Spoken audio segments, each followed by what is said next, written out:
Para essa aula de hoje, gente, bom dia, né? Primeiramente. Para essa aula de hoje, eu já entrei especificamente na segunda parte da disciplina, que a gente vai estar falando basicamente de meta-análise, e a partir de agora tentar cobrir com vocês todos esses passos, né, que a gente precisa de fazer para poder, de fato, conduzir uma meta-análise na área de ecologia, tá? Então a gente vai em cada um desses passos aqui, mas eu queria só mostrar para vocês, né, como, conforme o cronograma, como que a meta-análise ela tem uma aplicação na área de ecologia, como que ela tem uma importância na área de ecologia, especialmente para resolver aqueles conflitos, tá?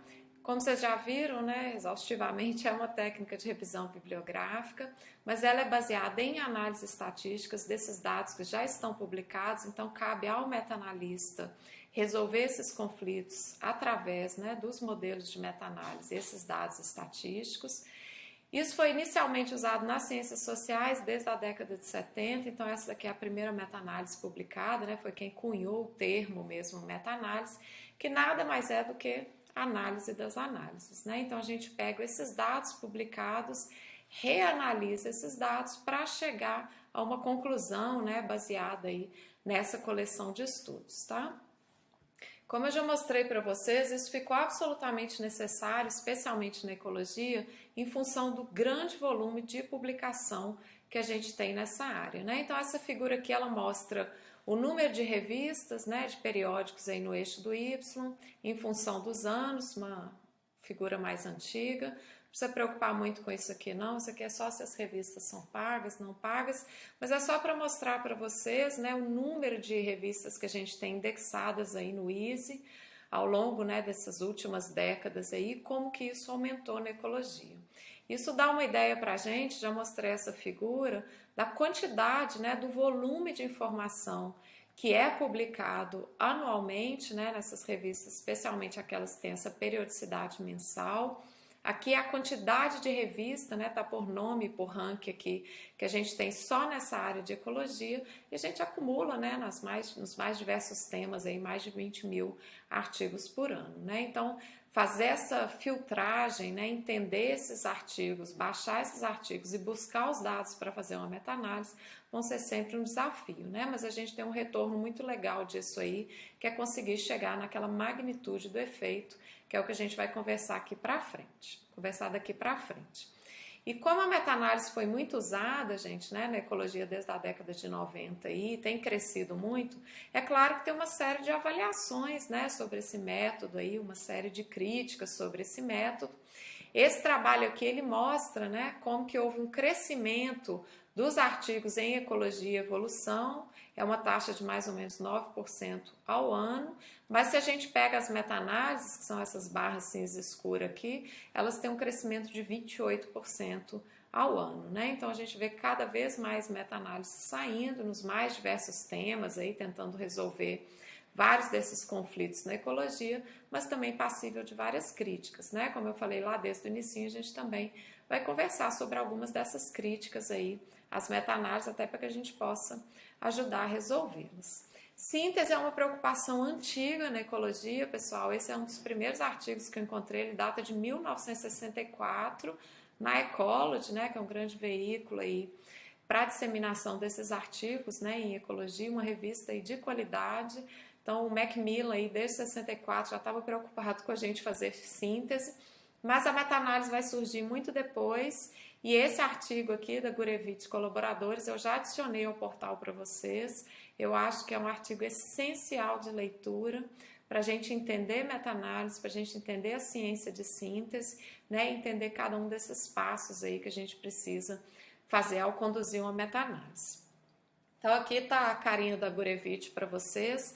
Foi a primeira meta-análise, né, mesmo publicada aí na área de ecologia em 92. Como eu falei, lá em 91 teve uma relacionando, né, a idade de fêmeas de aves, a postura de ovos, mas não usou todas essas técnicas de meta-análise que já estavam disponíveis, né, desde a década de 90. Então a gente registra essa aí como uma das meta-análises mais influentes, né, na área de ecologia, e ela veio para dar aquela sacudida, né, na literatura e mostrar que realmente a gente consegue ir além, né, usando essas técnicas estatísticas. Já teve uma série de artigos aí para avaliar O impacto, né, das meta-análises em ecologia, esse aqui é só um deles, né, saiu em 2012, nessa ideia de tentar avaliar e medir o impacto das meta-análises. Esse aqui eles avaliaram 240 meta-análises que já estavam publicadas na área de ecologia até 2012, extraíram diversas variáveis aí, incluindo o número de vezes que a meta-análise foi citada, e tem uma série de críticas, mas uma parte que eu acho importantíssima aqui para a nossa disciplina, que é o resultado deles, é que as meta-análises são frutos de colaborações, tá, gente? Então, né, tem todo um trabalho envolvido, mas colocar aquele número em contexto, a gente vai sempre precisar, né, de fazer essas colaborações, trabalhar com uma network, né, de pesquisadores que trabalham naquele mesmo tema, que conseguem entender esse assunto.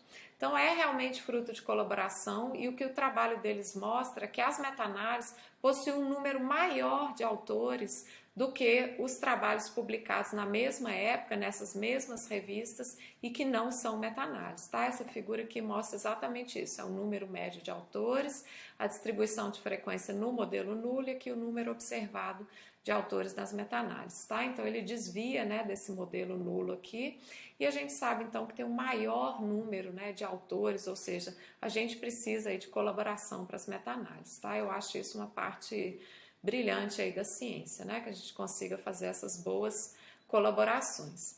Esse aqui é um artigo bem de crítica, tá, gente? Chama aí, né, Fama, Glória e Negligência nas meta-análises. Tem um do Simberloff também, que ele fala, ó, para de fazer meta-análise, volta todo mundo para o campo, né? Então tem várias perspectivas, né? Várias formas de enxergar aí a importância das meta-análises. E a ideia é passar para vocês também, né? Algumas, claro, dessas críticas. Essa daqui, ó, registra basicamente a preocupação, né, de alguns dos cientistas aí com o que eu acabei de falar, né, que as meta-análises, em média, elas têm mais autores e elas são mais citadas que os próprios artigos, né, que ajudaram a conduzir ou a compor aquela meta-análise. Então, eles pegaram 27 meta-análises que estavam publicadas na Ecology Letters entre 2005 e 2009, nos mais diversos temas, e viram aí que, em média, elas eram citadas 53 vezes, e pegaram 431 artigos publicados nesse mesmo período aqui, eles eram citados em média 31 vezes. Bom, o que eu tenho a dizer sobre isso é que eu acho que os dois números são bastante altos, né? A gente sabe que vários dos artigos, né, com essa inundação de informação que a gente tem, vários dos artigos não vão ser citados, né? Vários vão ser lidos, mas não vão ser citados, então tem toda uma outra discussão por trás disso aí, mas é só para mostrar para vocês, né, que existe essa preocupação, mas eu acho que tem formas de resolver também, né? Então, quando você está conduzindo a meta-análise, ela vai ter, né, no seu manuscrito, vai ter uma introdução. E é claro que naquela introdução a gente pode dar preferência, né, a alguns artigos clássicos, artigos conflitantes, e não necessariamente citar somente as meta-análises. A meta-análise é aquela primeira leitura para você entender a literatura, mas é claro, né, vale a pena sempre voltar nesses artigos clássicos. A gente tem como resolver esse problema, tá, gente? Eu não acho que é tão crítico assim, mas é só para realmente mostrar para vocês, né, algumas das críticas às meta-análises. Eu acho, gente, que elas vieram, de certa forma, né, para mudar o pensamento ecológico, tá?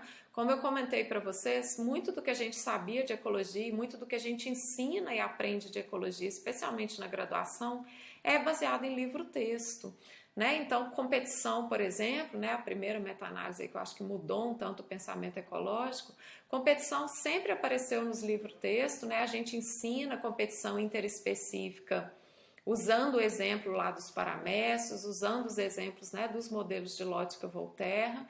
Tinha um monte de revisão qualitativa sobre isso, narrativa, né? Tem uma do Connell, tem uma do Schoner, saíram na mesma época, então assim, tinha bastante revisão sobre isso.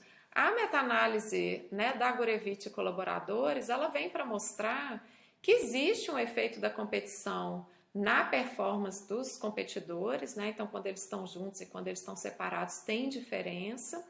Esse efeito, ele é forte, tá? A gente vai, nas aulas de estatística, combinar como é que a gente sabe se é forte, se é moderado, se é fraco. Mas eu acho que essa meta-análise veio para mostrar que tem um efeito do grupo, né? Diferentes grupos aí que foram avaliados, ao modular a magnitude ou a força desse efeito, tá? Então, isso aqui é uma figura, né, meio feinha ainda, lá da década de 90, mas que mostra o efeito médio, né, da competição aí na biomassa dos competidores, dividido nos diversos níveis tróficos, né, então carnívoros, herbívoros, etc. E as barras aqui representam o tamanho do efeito, tá? Então o efeito ele é mais forte entre os herbívoros, né, entre os filtradores sésseis aí, e mais fraco, né, principalmente entre os carnívoros e os decompositores. E isso ajudou a gente a mudar um pouquinho o paradigma, porque as revisões narrativas, né, essas duas aqui da década de 80, sugeriram que a competição era onipresente. O que a meta-análise vem fazer é mostrar que ela é importante sim, claro, mas ela é variável, né? Então, quando a gente usa como grupo aí moderando essas análises o nível trófico, a gente mostra que tem diferenças, né? Ou eles mostraram que tem diferenças na força aí da competição, tá? Outra área da ecologia que eu acho que foi bastante importante, né, a gente ter meta-análise, é a ideia de relacionar a biodiversidade com o funcionamento de ecossistemas.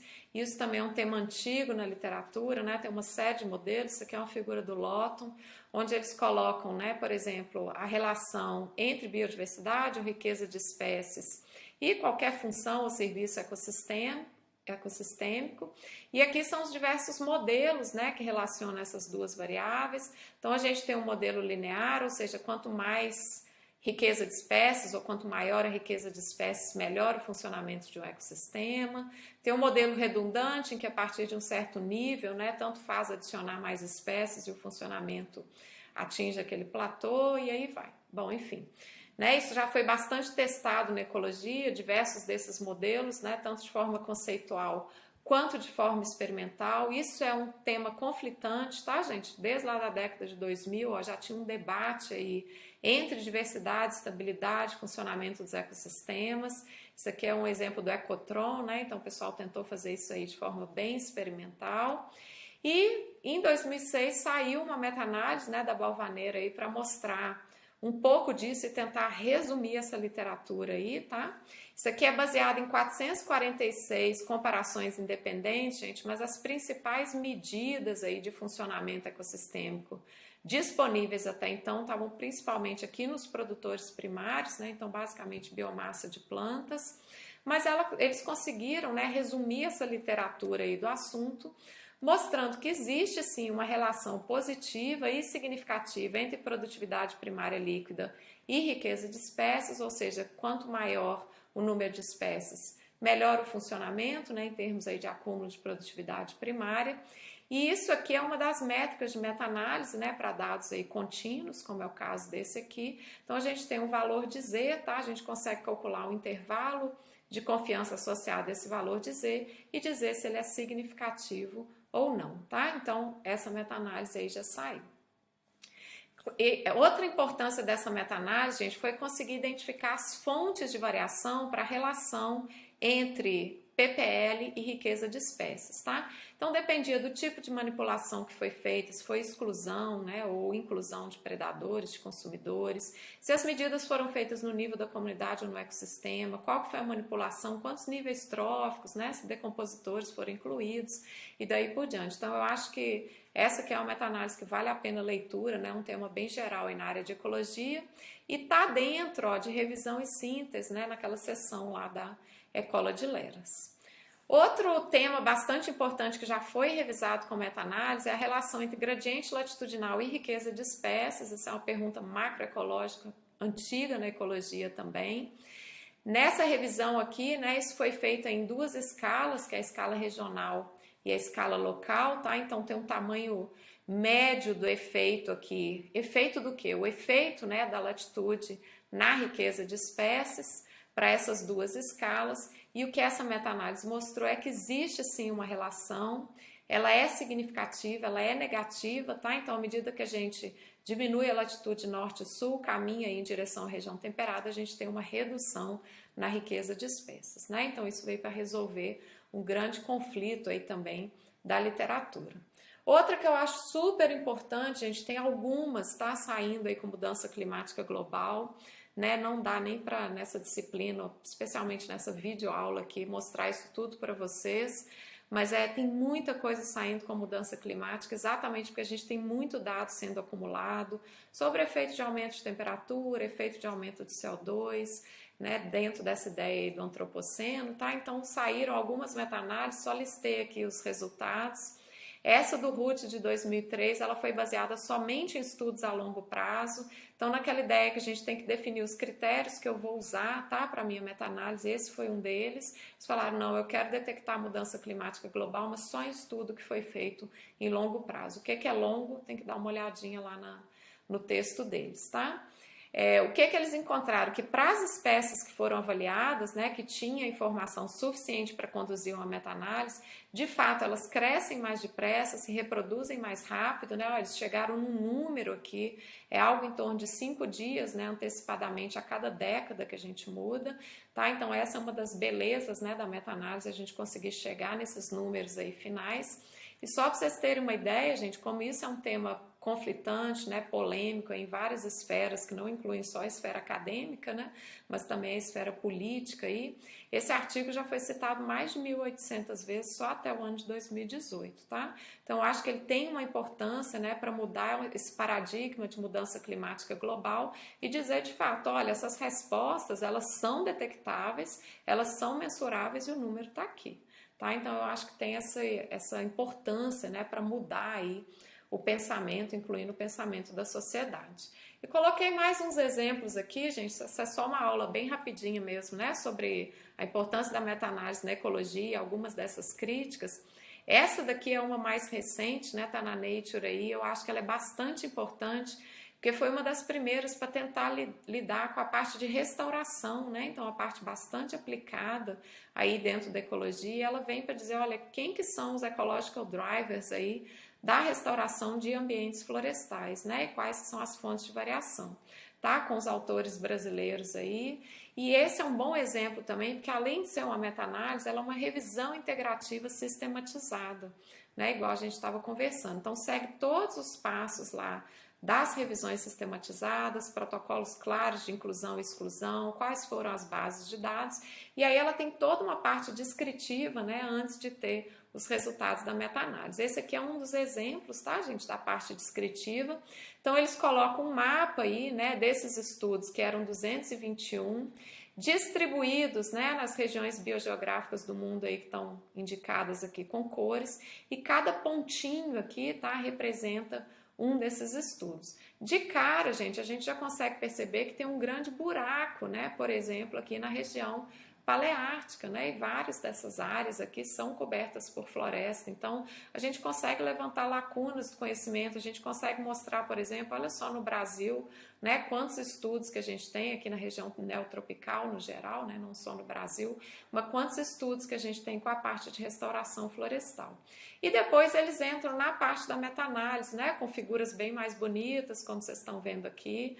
Lá na aula de estatística eu vou explicar isso melhor para vocês, mas já indicando quem que é o grupo taxonômico que eles avaliaram, né, na restauração, a parte de estrutura de vegetação, né, então se é biomassa aérea, se é folha, se é a parte aí das raízes, plantas lenhosas, né, compararam sistemas restaurados com sistemas degradados, todos em relação a um sistema controle, né? Tem indicação aqui do tamanho amostral, tá? Então, uma meta-análise muito bem feita aí e que a gente vai em breve aprender, né? Ou mostrar para vocês, para quem já leu e já está fazendo a meta-análise, como que a gente consegue interpretar essas figuras aí, tá? Para finalizar, gente, eu acho que uma outra vantagem, né, das meta-análises é derrubar o que a gente chama de hipótese zumbi na ecologia. Isso aqui é uma frase do blog lá do Dynamic Ecology, né, do Fox, também mais antiga, mas que ele fala, olha, as ideias, uma vez que elas enraizam, é realmente difícil, né, da gente tirar isso aí, então, não só do nosso sistema, mas da literatura, né? Então a gente fica com essas hipóteses meio zumbis aí na ecologia, né? E já tem um monte de evidência contrária, mas ainda assim, né, várias pessoas insistem, né, que essas hipóteses aí se sustentam. Então a meta-análise acaba funcionando, entre aspas, aí como uma boa arma, né, para a gente derrubar algumas dessas hipóteses. Isso aqui é uma figura lá do Dynamic Ecology também, que eles mostram como que de repente a gente meio que ressuscita na ecologia, né, algumas dessas hipóteses. Isso aqui é o número de citação por ano para algumas das hipóteses mais antigas, tá, gente? Então tá por autor aqui, ó. Payne e Adap-Disaster, né? Então MacArthur e Pianca, teoria do forjamento ótimo. Então tem um monte dessas hipóteses aqui, mas eu vou dar um destaque só para a do Connell, tá? De 78, porque ela foi totalmente ressuscitada na ecologia aí a partir dos anos 2000, né? Muito citada, muito trabalhada aí. E é a famosa hipótese do distúrbio intermediário, né? Então, aquela ideia de que em níveis intermediários de distúrbio a gente tem uma maior diversidade de espécies, ou riqueza de espécies, comparada a níveis baixos de distúrbio, né, onde a competição costuma dominar, ou níveis altos de distúrbio, onde normalmente essa comunidade é tão chacoalhada o tempo todo em que a gente tem uma redução da riqueza. Então, esse foi o modelo que foi proposto lá em 1978 e, de repente, muita gente testando isso novamente. E aí vem esse manuscrito, esse artigo aqui, né, na Trends, dizendo, olha, essa hipótese não se sustenta mais e a gente deveria abandonar. Né? Então, eu acho que é importante, a meta-análise funciona, né, também como essa ferramenta. Mas na área que eu trabalho, né, na parte de interação inseto-planta, tem um monte também de hipótese meio zumbi, né? Essa aqui é uma outra delas, falando, olha, interação trófica, ela é muito mais forte, mais especializada nos trópicos, então os insetos herbívoros lá, eles são especializados em determinadas plantas, tem um efeito, né, desses atributos funcionais, então essa lagarta aqui só vai comer esse determinado tipo de planta, esse gafanhoto aqui mais generalista, e aí tem toda uma discussão a respeito disso, tá, gente? Saíram algumas meta-análises aí, porque essa ideia aqui, para vocês terem ideia, vem lá da época do Dobzhansky, isso aqui é década de 50, se eu não me engano, já falando que nos trópicos tudo era muito bonito, perfeito, né? Todo mundo especialista, etc. E essas meta-análises vieram para dizer que não, tá? Então saiu essa aqui em 2004 e falou, olha, não tem relação, né, entre estabilidade populacional, por exemplo, e latitude, os nichos não são mais estreitos, né? O pessoal não é mais especializado nos trópicos, então eu acho que isso é importante, né, para derrubar um pouco aí dessa ideia, tá?